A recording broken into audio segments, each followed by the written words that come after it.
Bonjour, bienvenue à Question de croire, un podcast qui explore la foi et la spiritualité, une question à la fois. Cette semaine, doit-on transmettre sa foi aux enfants?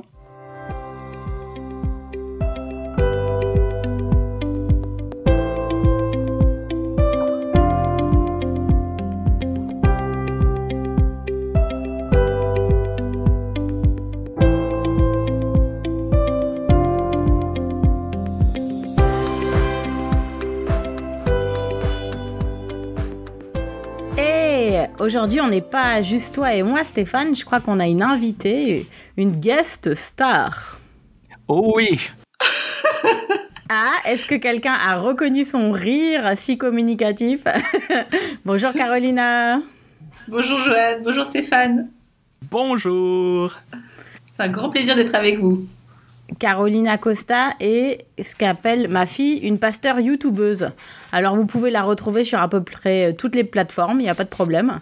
Et puis comment c'était là ton Noël? Parce que toi t'es encore une toute petite et comme aujourd'hui on se dit est-ce qu'on doit transmettre sa foi aux enfants, je me demande si tu lui as beaucoup parlé du Papa Noël ou si c'est elle qui t'a beaucoup parlé du Papa Noël. Alors chez nous c'est une grande conversation depuis à peu près 2 ans, figure-toi, parce que mon mari est un grand adepte du Père Noël et en vérité moi aussi. C'est vraiment cette image de la féerie. Et puis en même temps, j'ai ma sœur, figure-toi, qui a eu aussi une petite fille. Et puis son mari est juif. Ah. Et donc chez eux, ils ont décidé ils voulaient pas du tout du Père Noël. Donc en fait, c'est pas encore des disputes familiales, mais je vais pouvoir m'en sortir. C'était un peu la dernière année où ma petite a pu profiter de la magie du Père Noël, mais je crois que c'était la dernière. On va pouvoir enfin revenir aux fondamentaux. Ah oui, alors du coup, parler ou pas du Père Noël aux enfants, bien expliquer qui est Jésus, sa naissance aux enfants, mais ça fait partie aussi des questions. Est-ce que nous, comme pasteurs, on doit forcément le faire? Est-ce que les gens attendent de nous qu'on le fasse? Je crois que le défi, c'est d'être le pasteur d'une communauté, donc transmettre la foi en général.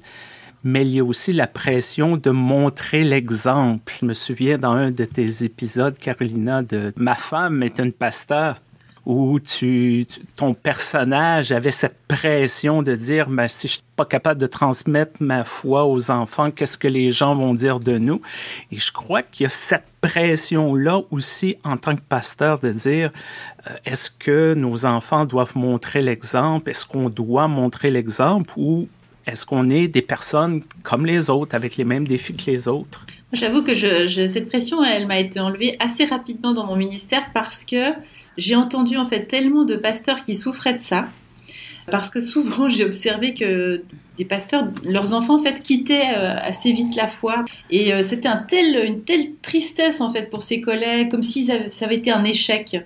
Je me suis promis assez vite d'éviter cet écueil-là. Et c'est vrai que comme mon mari est lui-même agnostique et que je vis ça en fait comme une chance et comme quelque chose de complémentaire, je me suis dit que c'est ce que j'allais laisser pour mes enfants. Et c'est vrai que ma grande, qui a 12 ans, qui a eu 12 ans là en décembre, elle, très très vite, en fait, elle a marqué une nette différence. Elle a voulu dire, moi, Dieu, je sais pas trop, je me pose des questions. Elle a plutôt suivi son père sur le côté cartésien, logique, la science. Donc lui, il partage beaucoup ça avec elle. Et en même temps, je me suis rendu compte avec les années qu'il fallait sacrément beaucoup de courage pour un enfant de dire « moi, je ne crois pas comme maman ». Il y a comment les autres perçoivent notre métier, notre mission, notre vocation, et comment nos enfants de l'intérieur le perçoivent. Alors moi, c'est vrai que c'est une période assez flamboyante de ma vie d'un point de vue hétéro-chrétien, hétéronormatif chrétien, c'est-à-dire très très normatif. C'est que j'ai ma fille aînée qui a commencé sa théologie à Strasbourg. Alors évidemment, les gens me disent alors que fait ta fille? Puis je suis un peu empruntée, surtout s'il y a des collègues autour, parce que je vois, j'ai pas de crédit à me donner là-dessus. J'ai elle fait théologie. Oh bravo, vous avez bien élevé vos enfants, etc., etc. Mais la vérité, c'est que notre fille, il y a quelques semaines, et si tu m'entends, Marisol, tu sais que je parle de toi, tu as l'habitude. Et elle nous dit, vous savez, moi, je vais peut-être devenir pasteur. Mais alors, certainement, ni comme papa, ni comme toi. Jamais de la vie. Ouais, c'est un peu marrant, ce concept de troisième voix. Voilà, elle trouvera sa voix, quoi. Ah ben, puisqu'on est sur l'imprégnation et l'inspiration, quels sont finalement les moyens que, par exemple, toi, tu utilises ou tu as utilisé, Stéphane, en catéchèse, qu'elle soit, je ne sais pas s'il y a une catéchèse scolaire à Québec ou bien, en tout cas, dans la paroisse. Bien sûr, Carolina et moi, on est des convertis au Godly Play, donc on va t'abreuver de notre de notre saint nectar, mais peut-être de notre conversion. Mais toi, tu as vécu quoi en paroisse? En paroisse, c'est un peu différent. D'abord, moi, je suis de la génération qui a eu l'enseignement religieux à l'école, de ce qui ne se fait plus maintenant. Le Godly Play est très populaire dans le milieu anglo-saxon, comme vous devez vous en douter. Chez les francophones, c'est surtout une question de nombre. Il y a de l'éducation aux enfants. Ça prend différentes façons, différentes formes, mais ça demeure quand même un défi de trouver des bonnes ressources, des ressources pour aider les enfants à trouver leur chemin qui est culturellement pertinent. Ça demeure un défi pour plusieurs et il y a des parents qui regardent les paroisses, qui disent « aidez-nous ». Et certaines paroisses, certains pasteurs sont un peu embêtés, se grattent la tête de dire « bon, qu'est-ce qu'on fait avec tout ça ?» C'est un défi. Mais vous, chers collègues, quelle est votre expérience? Moi, peut-être, j'ai juste envie de partager une chose tout à fait sincère. C'est vrai que là où je vis, puis par rapport à mon agenda, je me suis posé la question, est-ce que je vais inscrire mon aîné au catéchisme? Et alors, j'avais pas tout à fait forcément trouvé ce qu'il me fallait. Bon, c'est aussi pas une question d'horaire, parce que dans l'église protestante de Genève, il y a déjà des personnes qui en faisaient depuis un moment. Hein, c'est comme ça que je l'ai découvert aussi. Mais c'est vrai que j'avoue que c'est pour ça que je les avais pas inscrites avant, et je pense que j'ai bien fait, parce que je sais que Anna, elle aurait pas eu en fait ce qu'elle cherchait, qui était un lieu d'échange, de discussion, pour pouvoir poser des questions, parce qu'elle en avait plein. Ce que permet le Godly Play, je trouve.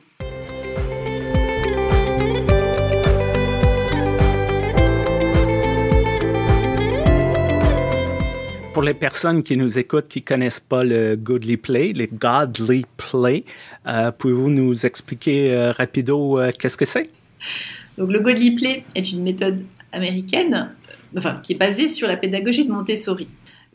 Et donc, le Godly Play, c'est, comme on entend, il y a le mot play, il y a la notion de jeu, et puis God, Dieu. Et donc, en fait, c'est une pédagogie qui est basée sur cette idée que Dieu a envie de jouer avec nous, avec les enfants, enfin, quel que soit notre âge, et qu'il vient par le biais du jeu, c'est-à-dire de l'amusement, de la créativité, du questionnement, on pourrait dire jouer à cache-cache aussi à travers des histoires. Et donc, il y a quelque chose autour de cette notion-là de l'enfance qui peut se saisir de quelque chose et puis le modeler, le jouer avec. Dans une séance de Godly Play, les enfants vont être introduits à entrer dans une pièce qui est spécifique, qui est donc dédiée aux enfants. Tout est à hauteur d'enfant, tout est accessible, tout est visible. Quand un enfant rentre dans cette pièce, il est invité à dire qu'il est prêt pour rentrer. Et puis ensuite, il va rentrer, s'installer. Cette pièce, elle est construite comme si l'enfant rentrait dans une Bible. L'enfant va venir s'asseoir autour d'un cercle et puis narrateur ou narratrice va tout simplement raconter une histoire biblique sans la commenter. Elle va la raconter au milieu des enfants, avec des objets qui vont être différents, de différents matériaux aussi. Et puis, les enfants vont être invités à échanger, discuter sur quelques questions que la narratrice ou le narrateur va poser à la fin. Et ce temps de dialogue permet aux enfants d'échanger librement. Donc, ils ne reçoivent pas un enseignement direct. Moi, j'aime bien dire, ils sont enseignés par la parole. C'est-à-dire que c'est la parole, le récit qui va rentrer en dialogue immédiatement avec les enfants. Il n'y a pas d'interférence entre les deux. Et c'est ça qui est beau, en fait. Donc, les enfants ont un contact direct avec le mystère et peuvent l'apprivoiser et jouer avec, justement. Et puis, à la fin de l'histoire, et du temps de questionnement, il y aura un temps de travail, d'intériorisation. Les enfants sont libres de choisir s'ils ont envie de faire quelque chose de cette histoire de manière artistique, c'est-à-dire peindre, dessiner, bricoler quelque chose, mais il n'y a rien d'imposé. C'est l'enfant qui va répondre, en fait, par ce travail. Il peut aussi choisir de ne rien faire. Et puis d'autres enfants ont peut-être envie de jouer avec l'histoire, donc eux-mêmes de la re-raconter ou d'aller la lire. Chacun est libre. Et puis ensuite, une dernière partie, c'est le retour des enfants, où on va avoir un temps de festin, qui est une espèce de scène adaptée aux enfants, on pourrait dire, mais c'est pas une scène non plus. C'est entre la scène et l'après-culte, comme on appelle ça ici chez nous, en milieu protestant en tout cas. Et donc c'est un temps on va partager tout le monde en même temps, un petit biscuit ou quelque chose à manger, et puis un verre de jus, d'eau ou de sirop, et puis tout le monde va le boire en même temps. Et puis j'ai oublié de dire, il y a aussi un petit temps de prière aussi que les enfants vont pouvoir vivre aussi ensemble. Et puis à la fin, voilà, ça se termine un peu comme ça. On discute après, comme on peut le faire à l'après-culte, à la sortie de l'église. Puis ensuite les enfants repartent avec leurs parents.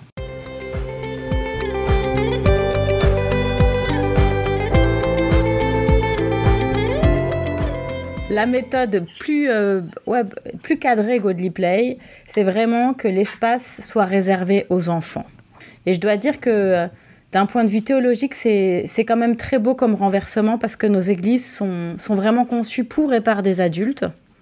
Et de dire, écoutez, il y a un espace maintenant qui est pour les enfants à leur hauteur, à leur niveau et où ils peuvent manipuler. Donc on reconnaît la Montessori. Je trouve que c'est exactement le genre de renversement christique dont on a besoin. Et cet espace est pour les enfants. Il y a le ou la narratrice, le ou la portière qui demande toujours le consentement de l'enfant. Se rappeler que les enfants ne sont pas là pour être modelés du tout, ils sont là, c'est plutôt une graine qui va pousser, et puis la Bible va lui amener cette part d'eau, et puis la création de lumière, et puis nous, notre amour. Es-tu prêt, es-tu prête, c'est le consentement. Et réintroduire du consentement dans l'Église en ces temps difficiles où beaucoup d'enfants, de jeunes, d'adultes ont été bafoués dans leur intégrité, c'est vraiment, je trouve, prophétique en fait comme geste. Moi, ce qui me touche beaucoup dans le Godly Play, c'est que ça part vraiment de cette idée que l'enfant, comme il vient de plus près que nous de la source, si on imagine qu'il vient de Dieu et puis qu'il arrive au monde, et que l'enfant a déjà en fait une expérience de Dieu. Et puis déjà là, on voit qu'il y a un grand glissement dans les mots, puisqu'en fait, Dieu est une expérience et n'est pas un concept ou une idée ou une pensée qu'il faut apprendre. En fait, ce qu'on apprend au Godly Play, ce sont des mots, c'est un langage, ce sont des rituels qui sont des mots posés sur une expérience qui a déjà lieu, en fait, dans la vie de l'enfant.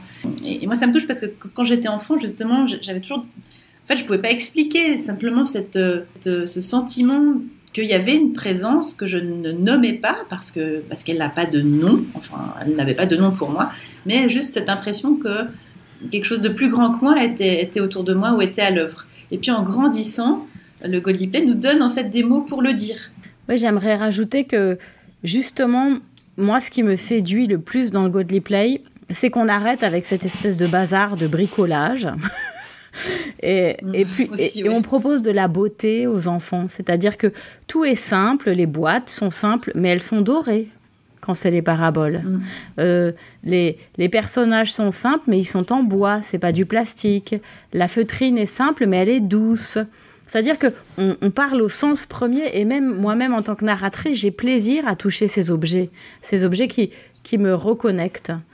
Et contrairement au bricolage qui, moi, m'agace, m'énerve, la colle, ça me colle les doigts, après je me coupe le doigt, après je m'énerve en fait, moi, sur un bricolage. En plus, à la fin, je trouve que le mien est moche et je peux pas m'empêcher de comparer aux autres. Là, il y a plus de comparaison en fait. Chacune reçoit l'histoire, répond ou pas aux questions d'émerveillement et après la séance, peut travailler avec l'histoire. Et ça, je trouve formidable.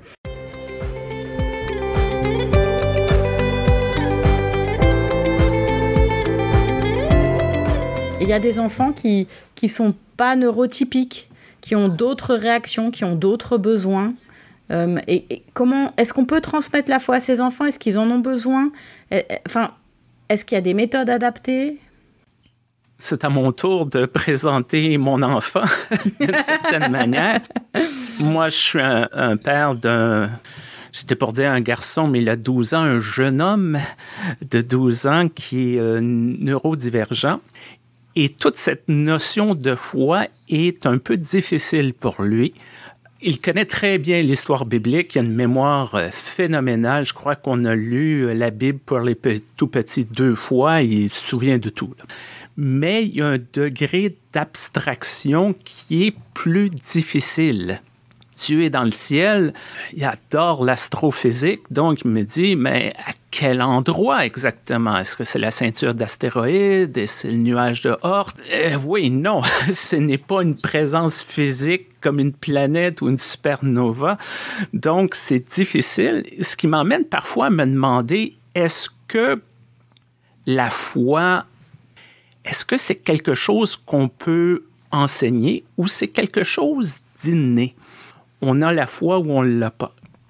On peut essayer, on peut, parce que la nouvelle année arrive, en faire une résolution de la nouvelle année, mais est-ce que cette foi, on la cultive chez nos enfants parce qu'elle est déjà là, ou est-ce qu'on l'enseigne? Alors moi, peut-être pour emmener encore sur un autre terrain, ou peut-être dans le prolongement de ce que tu disais, Stéphane, parce que c'est un domaine que j'ai aussi découvert. Alors je pense que c'est ce que vous mettez derrière le mot neurodivergence, c'est comme les hypersensibles, les hyperesthésiques, etc. Et c'est vrai que dans notre famille, on est ça.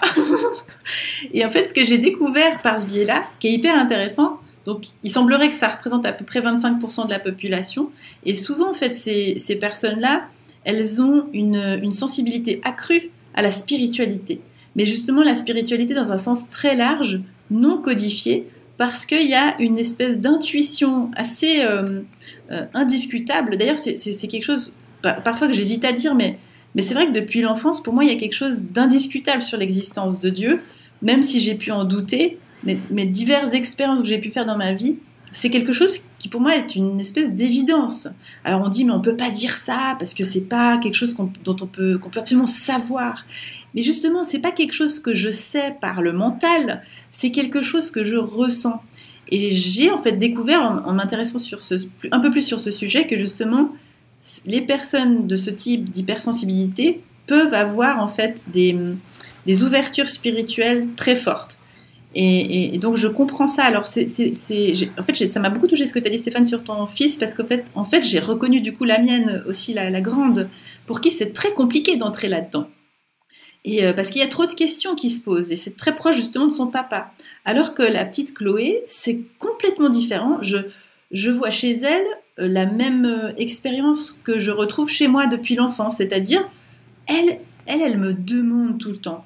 Le soir, je vais vous dire, ça fait des soirs et des soirs que nous, donc chaque fois le soir, on se met pour lire l'histoire, et puis je dis, qu'est-ce qu'on lit ce soir? Les histoires de Dieu, les histoires de Dieu.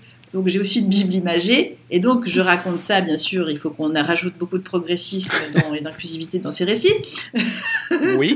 Je n'ai pas encore trouvé la version adaptée à notre monde, à notre sensibilité, mais c'est vrai qu'elle adore ça, elle est complètement fascinée, et pour elle, le Godly Play, elle mange ça, mais sans... de manière complètement normale, j'ai envie de dire, c'est tout à fait logique, Dieu existe, bien sûr, enfin voilà, il n'y a aucun questionnement là-dessus. Donc c'est drôle d'avoir ces deux, c'est le même type d'enfant entre guillemets, mais c'est deux manières complètement différentes de le vivre. Et peut-être en adoptant cette philosophie ou en se rapprochant de cette manière de penser, ça peut enlever de la pression chez certains parents. On peut enseigner les histoires de la Bible, on peut enseigner les valeurs de Jésus, mais de se mettre cette pression de dire il faut que mon enfant soit croyant, croyante, aller à l'église, faire tous ces sacrements, de faire toutes ces étapes d'enseignement dans la foi, le catéchisme, ainsi de suite. C'est peut-être un peu trop. J'ai entendu des parents dire ici, en Amérique du Nord, une des formules souvent employées pendant les baptêmes que moi j'ai rejetées, c'est les parents, au moment du baptême, s'engagent à amener les enfants à la confirmation. Et il y a des gens qui disent j'ai fait cette promesse-là, tu vas aller à ta classe de confirmation parce que j'ai donné ma parole, que tu veuilles ou que tu ne le veuilles pas. Et souvent, ça donne des histoires à en pleurer tant que c'est terrible. Au lieu de dire on va essayer de grandir dans la foi, on va essayer d'apprendre les histoires, on va essayer devenir de meilleures personnes en suivant le message de Dieu. Mais je trouve que quand même, il y a justement cette notion de transmission de la foi, je pense qu'elle est fausse en fait. On ne transmet pas la foi.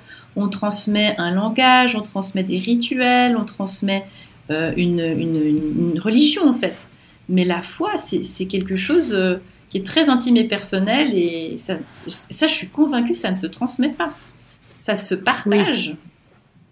Mais on peut pas... Après, on peut susciter quelque chose, susciter une rencontre, une expérience avec Dieu, telle que nous, on l'a vécue. Mais il y a effectivement de multiples chemins qui conduisent à cette expérience, et elle n'est pas exclusive chez nous.